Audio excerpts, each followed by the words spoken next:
So in this session, I will talk about how to use the maps that we talked about in the previous for the character shader, but use those maps differently in one shader to create some metallic surface, but still has the same different variations in the highlight. And because this spaceship is, I think it was a game asset, so it only comes in with a very simple texture. It only has a diffuse texture and a specular texture. I don't think it even has a proper bump map.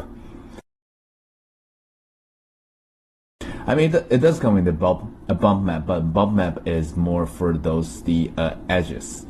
So it's pretty much useless. I didn't actually ended up using it.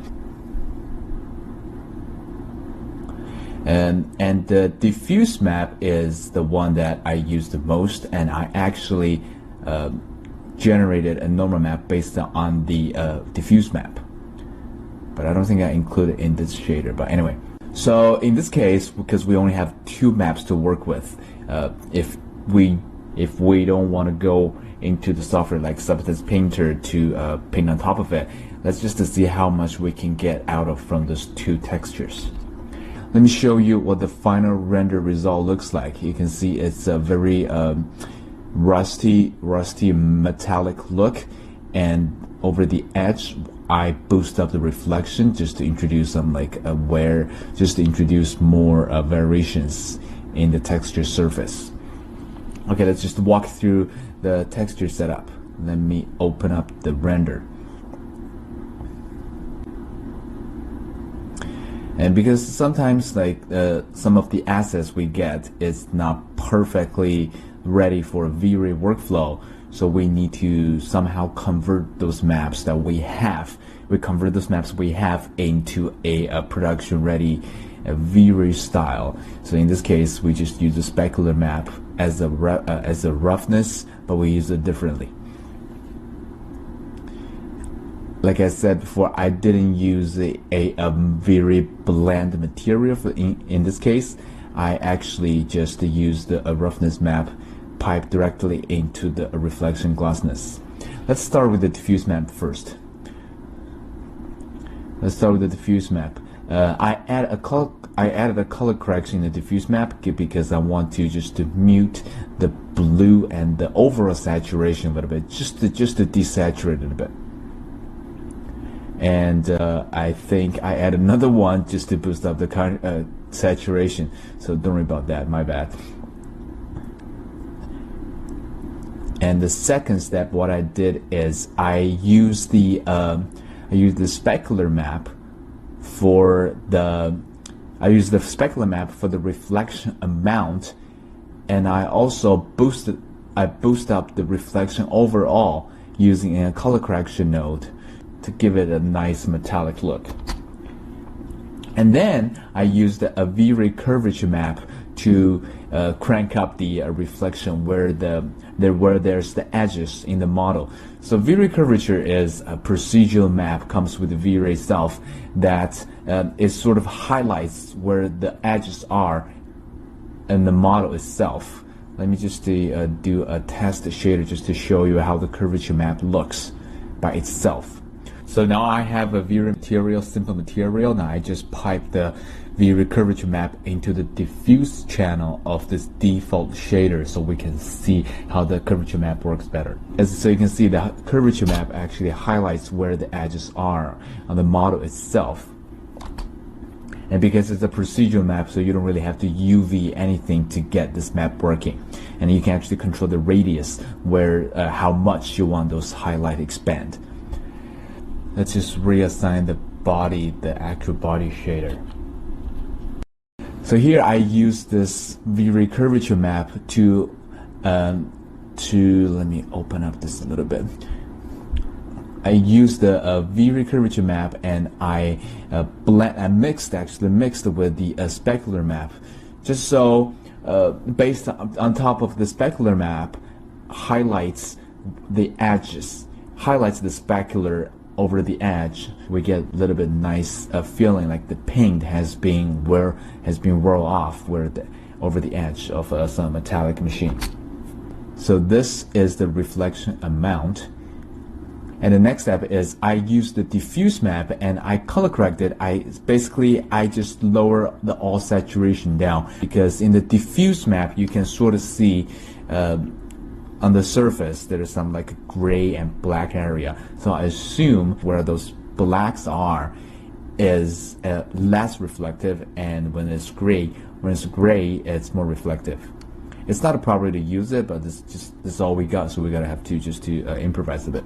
So here the thing is just to so here's another way to use the roughness map in the V-Ray shader itself is you have to keep the reflection, the highlight glossiness locked with the reflection glossiness, meaning that when you tweak the numbers in the reflection glossiness, the highlight glossiness number will automatically be generated based on the V-Ray algorithm. This is sort of to keep a physically correct way to do it.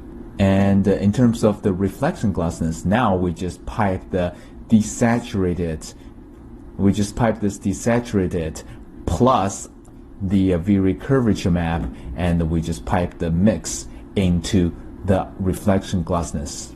So by doing that, meaning I have a roughness map, but where those edges are, the roughness is higher. I mean, the roughness is lower, which means the surface is more reflective. So the curvature map is used in specular amount and also in the roughness.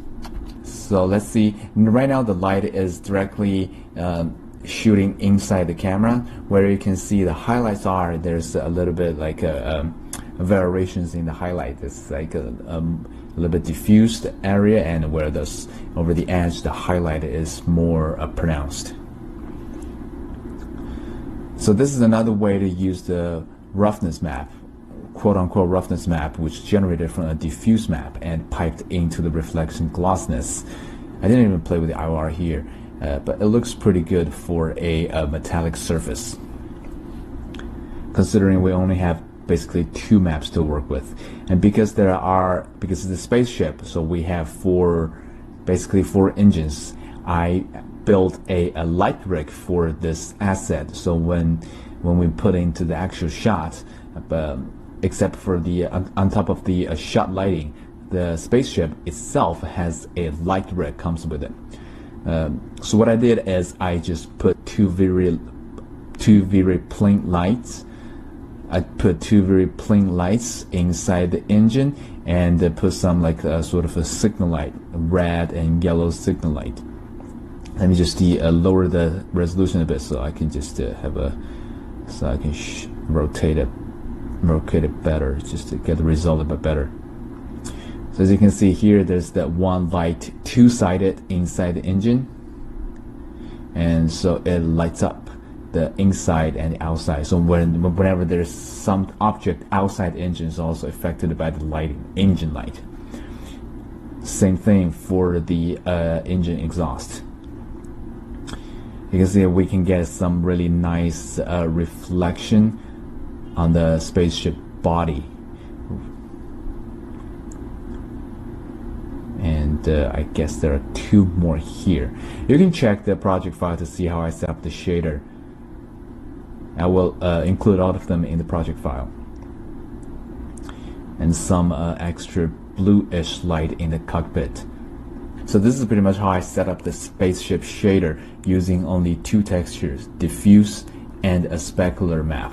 But I played around with it, so basically I use a V-Ray curvature to boost up the edges reflection and glossiness, and I use a desaturated diffuse map as the roughness map, just to break down the reflection a little bit more. And I think the key point is just to keep the highlight glossiness and reflection glossiness locked, so we only have to worry about 1 parameter at a time. And this spaceship is actually rendered in Unreal Engine for some of the shot. So I have another low proxy version in Unreal of the same spaceship. And because in the shot that I rendered in Unreal, the spaceship is basically either in the mid or in the background. So we don't necessarily have to have so many detail in the spaceship surface itself. It's just roughly, at least it looks like a metallic surface.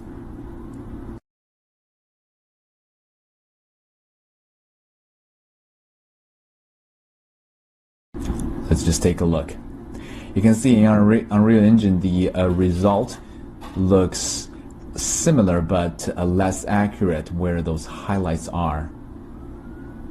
So if you're familiar with the Unreal Engine, you can see this is a very easy shader setup for metallic surface, and also because I'm not super comfortable with setting up shaders in Unreal yet, so I just kept it simple as long as it looks good, and if it looks cracked, and it is cracked, right? So the basic idea is the diffuse to diffuse, and then use the specular. And basically, I'm just to multiply the specular texture with a number, just to boost up either the contrast or the pixel intensity. It's just like the color grading node in Nuke, so I can have stronger highlights, and then use this map piping to the specular, metallic, and roughness. And this low proxy asset is for mid or background shot, so we just need to get somewhere into the metallic look. It doesn't have to be exactly 100% accurate. 学习过程中还有疑问，可以立即加入正版课程的学习交流群，讲师实时在线答疑，与精英学员互相学习。还可以登录一湖网，点击任意课程网址，搜索课程 ID 号，获取完整学习课件、工程文件等资料。